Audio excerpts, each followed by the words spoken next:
नमस्कार दोस्तों, कैसे हैं आप सभी लोग। आप सभी लोगों का बहुत बहुत स्वागत है। दोस्तों, आज हम बात कर रहे हैं करवा चौथ व्रत के बारे में। करवा चौथ का क्या शुभ मुहूर्त है, किस दिन पड़ रहा है, क्या क्या इसमें नक्षत्र पड़ रहा है, किस समय हमें करें, किस समय हम पूजा करें कि इसका विशेष फल हमें मिले, इसके बारे में हम डिटेल से बात करेंगे। तो सबसे पहले मैं अपने सारे व्यूवर्स से रिक्वेस्ट करना चाहूँगी कि जिन लोगों ने अभी तक मेरा चैनल सब्सक्राइब नहीं किया है, प्लीज़ इसको सब्सक्राइब कर लीजिए और वीडियो पसंद आए तो प्लीज़ इसको शेयर कीजिए अपने दोस्तों मित्रों के संग, ताकि वो इसका लाभ उठा सकें। तो आइए हम बात करते हैं अब कि करवा चौथ अपने व्रत के बारे में। हम सभी जानते हैं कि करवा चौथ का व्रत हम सभी औरतें अपने पतियों के अखंड सौभाग्य के लिए, उनकी दीर्घायु कामना के लिए, उनके अच्छे स्वास्थ्य के लिए और उन्हें हर संकट मुसीबत से बचाने के लिए ये करवा चौथ का व्रत रखते हैं। और ये व्रत नया नहीं है, बहुत ही प्राचीन काल से यह व्रत चला आ रहा है। महाभारत में भी इस व्रत का उल्लेख है। द्रौपदी ने यह व्रत किया था कृष्ण के परामर्श से। और प्राचीन काल में भी जब देवताओं और असुरों का युद्ध हुआ था तो उस समय भी ब्रह्मादेव ने सारे देवताओं को सुझाव दिया था कि आप अपने अपनी पत्नियों को इस व्रत को करने के लिए इसको कहिए, ताकि तभी आप लोगों की जीत हो सकेगी। तो सबकी पत्नियों ने भी ये व्रत किया था, तभी देवताओं और असुरों के युद्ध में देवताओं की जीत हुई थी। अब हम दोस्तों बात करते हैं कि ये व्रत रखना कब होता है। ये व्रत कार्तिक माह के कृष्ण पक्ष की चतुर्थी तिथि को रखा जाता है, तो जो कि इस साल 2022 में 13 अक्टूबर को रखा जा रहा है। कार्तिक माह हमारा शुरू हो गया है। 13 अक्टूबर दिन बृहस्पतिवार को हमारा करवा चौथ का व्रत रखा जाएगा। और चतुर्थी तिथि हमारी कब से प्रारंभ हो रही है? 12 तारीख की रात में, 12 तारीख की 1:59 पे हमारा चतुर्थी तिथि प्रारंभ हो जा रहा है, जो कि पूरे दिन 13 की पूरे दिन और पूरी रात में तक चतुर्थी तिथि आपका है। 13 की रात में 3:09 पे ये खत्म हो रहा है। तो हमारा चतुर्थी तिथि जो है हमको पूरे टाइम में मिल रहा है। तो ये सर्वमान्य है कि हमारा 13 तारीख को करवा चौथ का व्रत रखा जा रहा है। अब हम ये देखते हैं कि इस दिन कौन सा नक्षत्र चल रहा है। तो नक्षत्र हमारा कृतिका नक्षत्र और रोहिणी नक्षत्र चल रहा है इस दिन रहेगा। तो हमारा कृतिका नक्षत्र जो है 12 तारीख को शाम में ही लग जा रहा है 5:10 से। कृतिका नक्षत्र 5:10 से शुरू हो जा रहा है, जो कि 13 को पूरे दिन रहेगा शाम के 6:41 तक।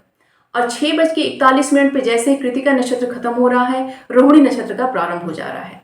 तो रोहिणी नक्षत्र 6:41 शाम के 6:41 से शुरू हो रहा है, जो कि आपकी पूरी रात रहेगा। अगले दिन 14 तारीख में शाम में या कहिए रात में 8:38 पे खत्म होगा।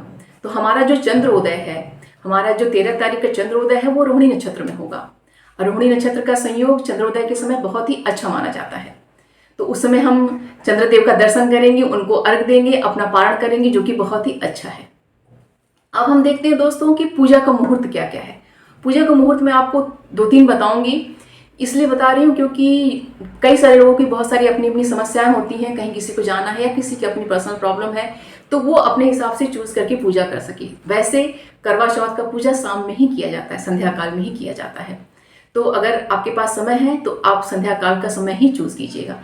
आप पूजा का जो भी समय प्रयोग, मैं आपको जो भी मुहूर्त बता रही हूँ, जो भी आप चूज कीजिए, बस ये ध्यान रखिएगा कि पूजा की तैयारी उसके पहले तैयारी करके रखिए। जैसे ही मुहूर्त स्टार्ट हो रहा है, आप पूजा प्रारंभ कर दीजिए। कारण ये है कि जो बीच में मैंने गैपिंग दिया हुआ है, उसमें कुछ कुछ जगहों पे अग्नि पंचक और मृत्यु पंचक का योग है, जिसे पूजा करना वर्जित है, नहीं करना चाहिए। करने को तो मजबूरी में बहुत लोग कुछ करते हैं, कोई नहीं भी बताएगा कि इसमें पूजा क्यों नहीं करना है, लेकिन मैं आपको बता रही हूँ कि उन बीचों में मृत्यु पंचक और अग्नि पंचक का संयोग है, इसलिए उसमें मत कीजिएगा। तो जो मैं आपको समय बता रही हूँ उसी में पूजा कीजिए और अपनी तैयारी उसके हिसाब से करके रखिएगा। तो पहला मुहूर्त है, मुहूर्त में देख के बता रही हूँ ताकि बिल्कुल भी गलत ना होने पाए आपको। तो पहला मुहूर्त जो आपका दिन का है, सुबह का अभिजीत मुहूर्त आपका शुरू हो रहा है 11:44 से। 11:44 से शुरू हो रहा है, वो 12:30 पे खत्म हो रहा है। दूसरा मुहूर्त आपका विजय मुहूर्त शुरू हो रहा है, वो दोपहर में है। वो दोपहर में आपका 2:03 से 2:49, यानी कि लगभग 50 मिनट। तो ये आपका विजय मुहूर्त है, 2:03 से 2:49 तक। फिर उसके बाद आपका अमृतकाल, शाम में आपका अमृतकाल शुरू हो रहा है। ये आपका शाम में 4:08 से शुरू होकर 5:50 तक है। ये आपका पूजा का बहुत ही अच्छा मुहूर्त है। 4:08 से 5:50 तक।